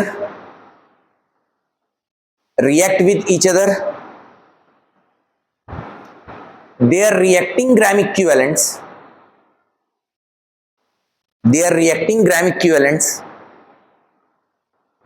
this law states that whenever any two substances react with each other their reacting gram equivalents will always be same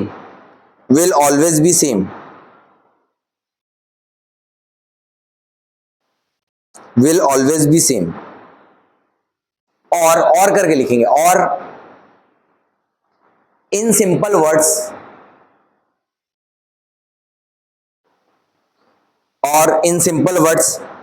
if any two substances belong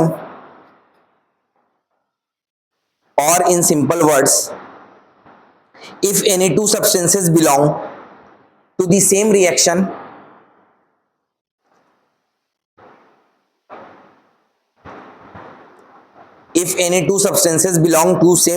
bracket में लिखो either both products both reactants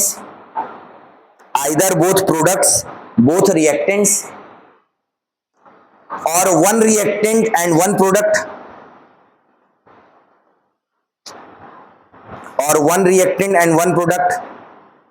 then their gram equivalents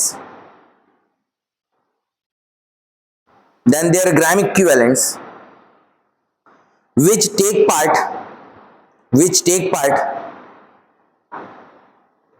in the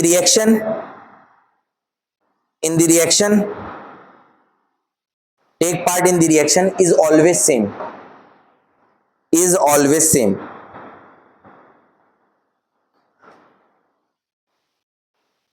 ठीक है, इसका मतलब एक बार समझ लो मैं क्या बोलना चाहा हूं। लॉ ऑफ इक्विवेलेंस हम लोगों को ये बोलता है कि दुनिया की कोई भी रिएक्शन रहे, कुछ भी रहे, 2A + 3B gives 4C + 5D। हो सकता है कि एक रिएक्टेंट एक प्रोडक्ट बनाए, हो सकता है 3 रिएक्टेंट 2 प्रोडक्ट बनाए, हो सकता है 2 रिएक्टेंट 4 प्रोडक्ट बनाए, हो सकता है एक रिएक्टेंट 2 प्रोडक्ट बनाए, 3 प्रोडक्ट बनाए, कुछ भी हो।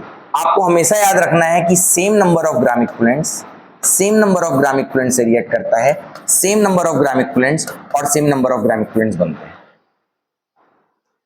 अगर ये ऐसा होता 2A + 5B + 2C, तो भी इसका 1 ग्राम इक्विवेलेंट इसके 1 ग्राम इक्विवेलेंट से रिएक्ट करता, इसका 1 ग्राम इक्विवेलेंट बना।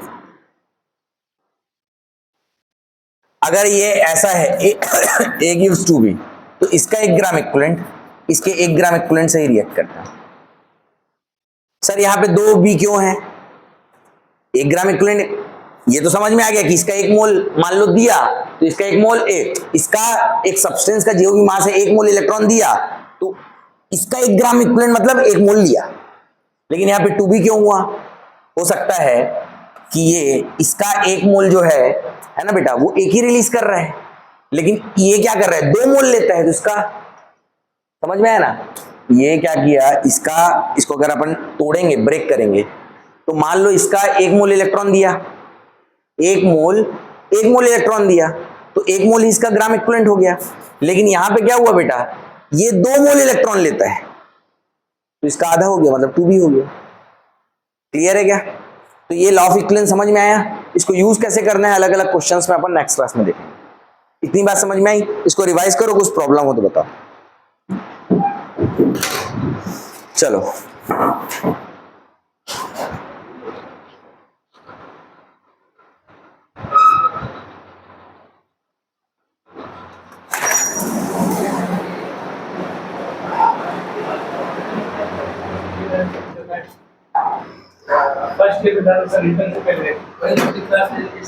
हाँ सर, रिकॉर्डिंग बंद कर दी ना? नहीं दिनेश बंद कर देना।